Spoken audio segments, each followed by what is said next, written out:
jërë ngeen jëf yéen mbokk yi ñuy bàyyee xel ci Sénégal 7 amaan nañu mbégte di ànd ak yéen si seen émission xam ngeen ni 13 minutes de vérité ci fan yi des ci mois de décembre bi mandargal njeextalu atum 2021 dugg ci 2022 rétro lay doon ci at mi yi ci gën a marqué sénégalais tey nag ñu waxtaane mbirum société ak dundin beeg nekkinu askan wi waral ba tey ñu ci dalal koo xamante ni ku ñu xam la ci réew mi di xeexal sénégalais yi di consumériste maître Massokhna Kane jiite SOS consommateur waaye it nekk koo xamante ne wax naa ko léegi avocat d'affaires la nekki doyen wala boog doyen pool d'avocat bu Ousmane Sonko ci coow li dox ci digganteem ak kii di Adji Sarr du ñàkk incha allah xëy na dinañ ci dikk ak moom ci wàllu woowe waaye waxtaane ni ma ko waxee sànq ci mettit yu nga xamante ne askan wi ñu ngi koy dund ci 2021 di mettit wu jéggi dayo dund nañ fi li nga xamante ne mooy émeutes mois de mars donte nag diggante Ousmane Sonko Adji Sarr waraloon ñenn ñi génn waaye ñu ci ëpp ci waa réew mi dañu waxoon ni dañu ndóol waral ba ñu doon song ay grande surface doon fa jël ay ñamage ci aju loolu doon firndeel mettitu réew mi ñenn ci seen loxo jotul seen ginnaaw dund nañ fi également li nga xamante ni ba sax ñu ngi ko yëg yokkute mburu bi gis ngeen tey presse bi xëy na ci wàllu ndox mi nga xamante ni ñàkk na ci gox yu bëri te teewul facture yaa ngi gën a cher terre bi ñëw na am na ñu jàpp ni dafa cher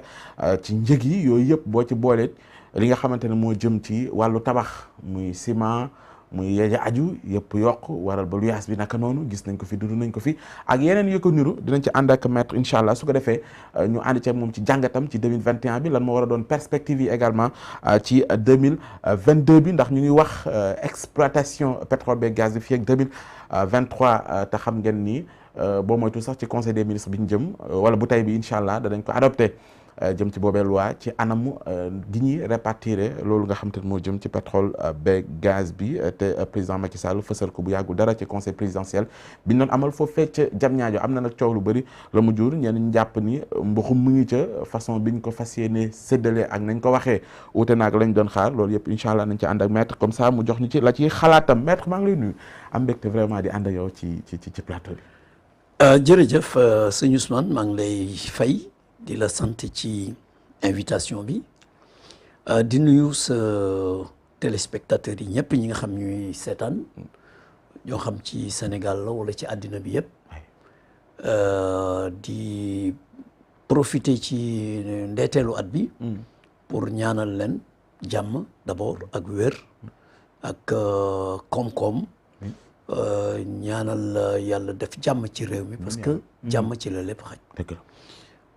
di am yaakaar ni liñ fi wax dana am importance pour askan bi parce que ñun lu ñuy wax day fekk ñu gëm ko te dañuy wax suñu digganteeg yàlla li nga xam ne moom la ñu xam te itam bala ñuy wax dañuy documenté wu ba nga xam ne lu ñu wax pour dindi ko dana jafe parce que avocat mënut a wax te amul document parce que buggul wax ñu teggi wax ji teg fale donc lu ñu wax rek généralement c'est documenté. bu ñu ci amul document duñ ci wax. voilà d'accord booy qualifier 2021 bii jeex di jëm ci wàllu social ak ni ko askan wi dundee looy wax boo koy qualifier. 2021 dañuy wax alhamdulilah bi mu jeexee. ndax at mu metti la ci askan wi. ci fànn yëpp nag at mu metti la ci askan wi ci fànn yëpp heureusement sénégalais dafa gëm yàlla. te dafa mën a muñ lu bare sénégalais yaa ngi koy muñ yoo xam bu doon yeneen réew bu doon yeneen race duñu ko nangu muñ ba àgg fii waaye sénégalais gëm yàlla moo tax ñuy muñ bu metti boo xam ne bi danañ ko boole xult d'accord mais dañuy xult rek yem ca donc ñu ngi ñaan 2022 bi nga xam ne mooy ñëw yàlla defal ñu ci jàmm ak salaam defal ñu ci aussi métit yu bare yu dal ci kaw askan wi comme ni ma ko waxee ci fànn yëpp que yàlla defal ñu ci tawféex defal ñu ci jàmm def ko si réew mi d'accord mais yaa ngi naan ci at 2022 bi ñu dund jàmm boo xamante ne xëy na askan dina gën a yëg ni ñu ngi ci confort ñu indil ñu teer gis nañu njëg li lañ ca wax jàpp nga ni lu yenu maanaa la ci Sénégalais bi mën a génnee lu mel noonu buy jël TER bi diggante Diamniadio ak Dakar. waaw TER bi moom wax dëgg yàlla xëy na ñi nga xam ne ñoom ñoo ko indi. danañ ko mën a layal mais ñun ñi nga xam ne dañuy seetlu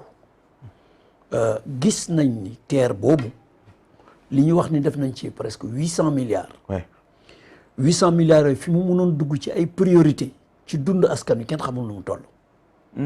moo xam ay hôpitaux lañu wala ay centre de santé moo xam affaire ci transport bi sax transport ferroviaire. désenclavé Sénégal ci lu bare dëkk yu bare yokk koom-koom bi. maanaam def ko outil de développement. mais bu fekkee ni dañuy fii ak Diamniadio rek parce que dañu gis affaire goulot d'étranglement yi am ci circulation bi. bu fekkee loolu rek moo doon saafara bi ñu def ci 800 milliards te ay universités yi ñu commencé woon àggul.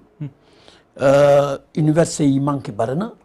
boo demee ci abri provisoire yi kenn xamul nu ñu toll te dañu digoon ni abri yi dana jeex. mais justement c'est Sédhiou gis ngeen sax. gis vidéo boobu noonu voilà vidéo sax. jigéen jooju ñu ngi koy massawu parce que li tubaab di wax péter les plombs dafa péter les plombs parce que dafa gis lu ko metti donc ñun dañ ko comprendre te sanction boobu ñu ko bëgg a teg nañ ko teggi ci lu gaaw parce que gàcce la que moom mu am courage li ñëpp di noppi moom mu am courage yu dénoncer ko te bi mu koy dénoncer sentiment yi ko poussé pour mu def ko du rek pour yàq wala du pour weer mais pour joytu la cri de détresse la nañu ko bàyyi buñ ko mënul dëfal élèves yi nga xam ne moo tax mu def loolu nañ ko bàyyi tranquille mais sanction gàcce la que ñu naan dañ koy sanctionner parce que ñañu war a sanctionner kenn sanctionné wu leen donc muy affaire u jàng muy affaire u santé nekk problème bu rëy a rëy ci Sénégal ci sénégalais yi au lieu ñu tabax ay hôpitaux wala ay centre de santé ñu indi TER indi ay arène ak ay stade bi ñuy wax dégg naa xaw ma ñaata plus de 100 milliards la.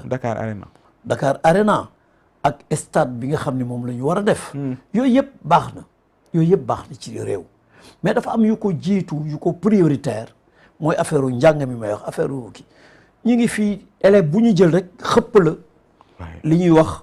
université virtuelle. université virtuelle loolu njublang la. ah oui ak njublang gu rëy la. njublang te ñoom seen doom yi amu ci kenn kuy nekk université virtuelle doo ci gis kenn ku ñu fa yóbbu au contraire xeeb nañ sax université Dakar ak ñoom seen Thiès ak Bambey yoo xam ne mais seen doom yi dañ leen di rawale yóbbu leen bitim réew pour ñu jàng boo xam ne bii en général frais yi sax état moo koy fay ëllëg seeni doom ñëw di diriger suñuy doom. ñun baadoola yi donc au lieu ñu tabax ay université physique affecté fa nit ñi ñu bàyyi la ñu commencé woon sax di kukki rek ñu yóbbu la université virtuelle te doo fa gis seen doom jamais université virtuelle ñëpp xam nañ ñi baaxul. ñëpp xam nañ ñi baaxul. nu mu nekkee njublang. njublang la parce que comme ni ñuy wax c'est la grosse arnaque parce que virtuel moom mooy loo xam ne lii dafa nekk ci d'ailleurs au début ay 2000 la woon ak ay kii. léegi ñu ngi ci ay 50 000 ak lu ko ëpp. maanaam koo xam ne kii mënuñu ko affecté ci université physique rek ñu yóbbu ko université virtuelle maanaam day nekk ci jaww ji parce que instruments yi ñu leen war a joxuñu leen ko. joxuñu leen ay ordinateur joxuñu leen ay connexion ba pare ni leen toog leen seen kër. toog seen kër pour def lan jànguñu donc lu ñu waroon jàng en 4 ans peut-être dinañ ko jàng en 6 ans. et encore jàngalekat yi doyuñu ENO yi ñuy wax doyul matériel doyul dara doyul. université virtuelle nu muy marché. d'accord kon nga dañu wax ni tey la ñu dugal ci TER bi presque 800 milliards yi mënoon na jubbanti yu bëri ci yi nga jub mais quand même boo gisee niñ ko inauguré ak li ci xew yëpp war nga mën a gàcce ngaalama président la ci am. bala ñu wax gàcce ngaalama ñun dañuy xaar lan lay jural askan wi. mais li nga gis dalul sa xel. non ñun xam nga duñu ni baax na duñu ni baaxul. parce que mandu mayuñu loolu pour le moment. en tout cas. def nañ ci xaalis bu bare boo xam ne xajoon na fu bare. ñaareel bi mooy temps bi mu jël yàgg na. ñetteel bi mooy njëg yi gis nañ ni cher na ñun ci suñu gis njëg yi cher na parce que transport public de voyageurs état daf ko war a subventionner subvention bi ci impôt yi lay jógee.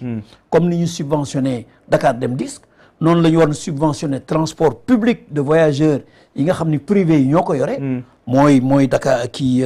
Ndiaga Ndiaye yeeg kii yeeg yooyu transport privé yi nga xam ne état dafa war a subventionner seen njëg. comme ni mu subventionné Dakar Dem Dikk noonu la war a subventionné TER bi. pour que njëg yi wàññeeku pour que nit ñi gën ko mais jëlal benn père de famille par exemple. boo xam mi ngi nekk dans la banlieue. supposons sax mu am oto dem ba ca gaaru banlieue ba mu gaare fa oto. ànd ak ñaari doomam ak jabaram peut-être. benn exemple la ñuy joxe rek.